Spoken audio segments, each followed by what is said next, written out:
BNSS मधील कलम 190 आणि 2 रोजनामा लिहिणारा कोण? हा रोजनामा म्हणजे कोणता रोजनामा? कार्यवाहीचा रोजनामा, जी की अन्वेषणातील तो रोजनामा असतो. पोलीस स्टेशन डायरी असेल, केस डायरी असेल. पोलीस स्टेशन डायरी आपल्याला माहिती आहे PSO लिहित असतात रोज पोलीस स्टेशनच्या दैनंदिन कामकाज त्यामध्ये असतं. त्याचबरोबर अन्वेषणातील कार्यवाहीचा रोजनामा हा कोण लिहितं? तर तो तपासी अधिकारी लिहितो, IO लिहितो. म्हणून 190 आणि 2 केस डायरी लिहिणारा कोण? तर तो आपला IO. मित्रांनो, इन्व्हेस्टिगेशन ऑफिसर जो असतो तो इन्व्हेस्टिगेशन ऑफिसरला तेवढंच काम आहे का? तर अजिबात नाही. तो एक पोलीस आहे. पोलीस असल्यामुळे त्याला कायदा सुव्यवस्थेतले अनेक काही कामं त्याला करावे लागतात. पोलिसांना खूप सारे दैनंदिन जीवनात खूप सारे कर्तव्य बजावायचे असतात. अशा वेळेस त्याच्याकडे अन्वेषणासाठी खूप साऱ्या केसेस आलेल्या असतात. आता कधी 307 ची केस असेल, कधी 326 ची केस असेल. भारतीय न्याय संहितेतील कलम 117 असेल, 118 असेल किंवा 103 असेल, कोणत्याही प्रकारचा अपराध त्याच्याकडे तपासासाठी आलेला असेल आणि मग त्या तपासासाठी त्यांनी काय कार्यवाही केली त्या कार्यवाहीचा रोजनामा म्हणजे केस डायरी. मित्रांनो, या केस डायरीमध्ये जशी त्याच्याकडे फिर्याद आलेली असते त्या फिर्यादीच्या दिनांकापासून त्यांनी तपास चालू केल्याची तारीख वेळ असेल आणि तपास संपवल्याची तारीख वेळ असेल. हा तपास करत असताना त्यांनी विविध स्थळी भेट दिलेली असतात, विविध व्यक्तींना भेटी दिलेल्या असतात, सोबत काही सहकारी कर्मचाऱ्यांची मदत त्यांनी त्या ठिकाणी घेतलेली असते. त्या प्रत्येक कार्यवाहीचा रोजनामा आपल्या केस डायरीमध्ये तो लिहित असतो. तो पंचांना घेऊन पंचनामा कोणत्या तारखेला केला, किती वाजता केला, पंचनामा सुरू केल्याचा वेळ असेल, पंचनामा संपल्याची वेळ असेल.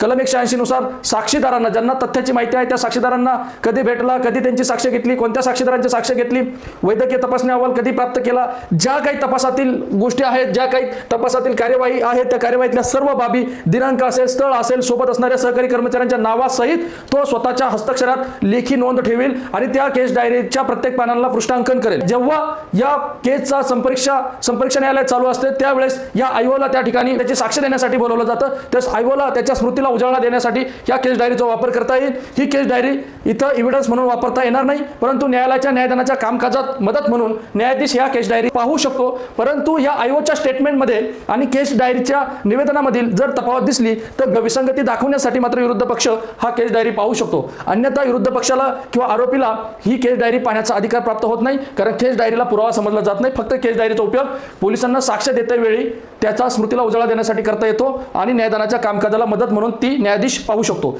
जे महत्त्वाचे गंभीर गुन्हे आहेत त्या ठिकाणी केस डायरी अतिशय महत्त्वाची आहे. सोबत जे काही मॅजिस्ट्रेटकडून तपासासाठी काही केसेस येतात त्या केसेसमध्ये सुद्धा केस डायरी अतिशय आवश्यक आहे.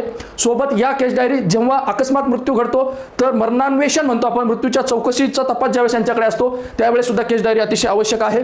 या केस डायरी लिहित असताना तो पोलीस अधिकारी त्याच्या ज्या काही केअर कॉपीज आहेत दररोज हर दिवस तो त्याच्या वरिष्ठांना पाठवेल, पोलीस अधीक्षकांना पाठवेल.